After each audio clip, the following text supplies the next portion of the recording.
Hi everybody, this is Shannon. Thanks for joining me on the channel tonight. This is No Shelf Control, and I am coming to you tonight with my first wish list gift book review. So every time I film a video, in the description at the bottom, I put a little wish list to bookshop.org of books that I would love to have. And sometimes folks decide to choose one of those books, have it sent to me, so that I'll read it, review it, and give them a shout out on the channel. And this is the first of those books that I have received. So I was super excited to get an email saying I was receiving a book from my wish list. And I have Shiloh Huggins from Arizona to thank for this gift. She also put some information in the note that helped me a lot in reading it. And I'll tell you about that as I go through my review. So what book is it, you ask? It is This Is How You Lose the Time War, and it has two authors. It is by Amal El-Mohtar and Max Gladstone. And that is one interesting thing about this book. So there are two characters in this book, and one of the authors wrote one character, the primary protagonist, and the other author wrote the other protagonist. So we'll talk about that as we go through, but it worked out very well, much better than I would have thought with two different authors. But that is how this one is structured. The blurb on the front says, "Seditious and Seductive" by Ken Liu. I had to look up the word seditious. I wasn't sure. I thought I knew what it meant, but I wasn't sure why you would use it to describe a book. And having read the definition, I'm a lot clearer. It means something that incites folks to rebel, against a government or against some kind of structure. And I would say that this is definitely a seditious and seductive book. But that quote is from Ken Liu. The book itself was published July 16th, 2019 by Saga Press, and it is 209 pages. And everywhere that I've read about it, it's referred to as a novella. So it is a pretty thin little book, but it is heavy, heavy, heavy. So you might read through it quickly. I suspect you're going to want to read it twice. I almost read it twice before I came here, but I wanted you to get my initial first impression in the review, so I didn't read it a second time before I came here. Now, the letter that I got from Shiloh Huggins from Arizona about the book said that it starts slow, and also said that she hopes I love the lyrical writing. And I would say that those are two things I definitely needed to know before going into this book. That it starts slow, so stick with it, and that the writing is incredibly beautiful and lyrical. So hold those two thoughts in mind if you decide to check out this book. Let me read you the synopsis. Now, this book also received a ton of awards. It won the Hugo Award for Best Novella, the Nebula Award for Best Novella, the Locus Award for Best Novella, and the Shirley Jackson Award for Best Novella. So won a lot of awards. Let me tell you about the synopsis. It's a very short synopsis. Now, you may have heard me read this synopsis before as part of the video that I did on Kindle Unlimited. I had this book on my Kindle Unlimited, but without Shiloh's nudging and her sending it to me in paperback, I don't know when I would have gotten around to reading it. So here's the synopsis.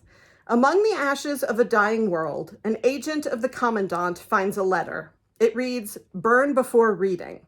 Thus begins an unlikely correspondence between two rival agents hell-bent on securing the best possible future for their warring factions. Now, what began as a taunt, a battlefield boast, grows into something more, something epic, something romantic, something that could change the past and the future. Except the discovery of their bond would mean death for each of them. There's still a war going on after all, and someone has to win that war. So that is the synopsis. Light, small little synopsis, absolutely gives you no idea what you're in for.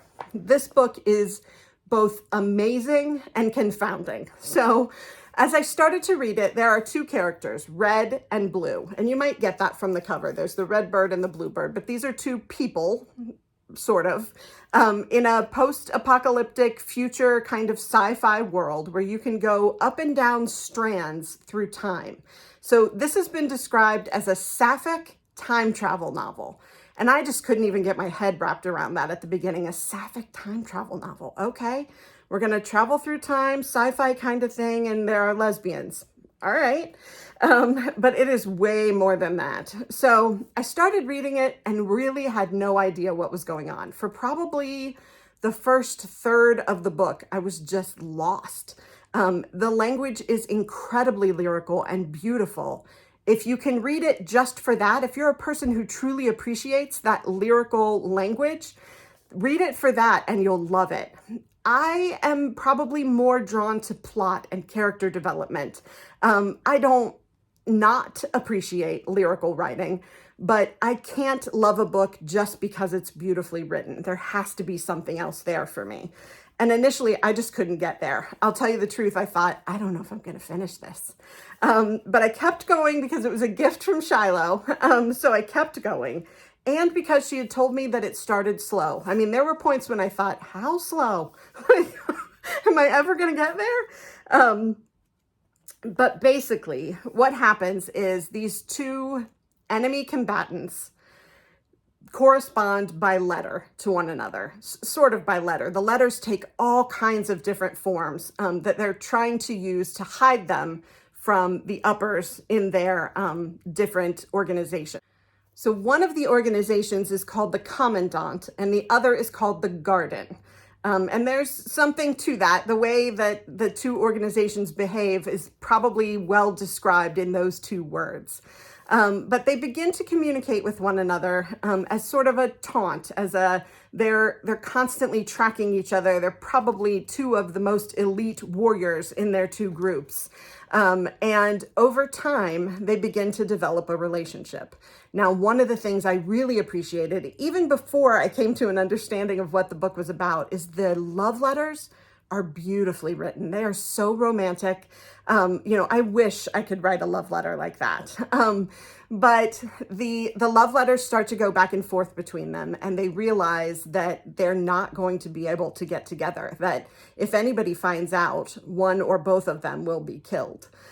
So they begin to do some espionage as far as trying to get around the upper level management in their two groups, the leadership in their groups. And it gets more and more interesting. That was at the point that I started to catch on and started to get really interested. So you do have to have some patience with this book, unless you really love the lyrical writing. So basically, I don't want to give you any spoilers, but there is a big twist at the end. These two are going back and forth, trying to hide their love for one another, trying to figure out how they might be together. And ultimately, the window is closing. It is getting closer and closer and closer to them being caught. And they feel that. They know that. And so they start to make some decisions that are tricky. One of them is probably going to have to die. How is that going to work out? Who is it going to be? Who is willing to live alone without the other one? And who is the one who is willing to give up their life?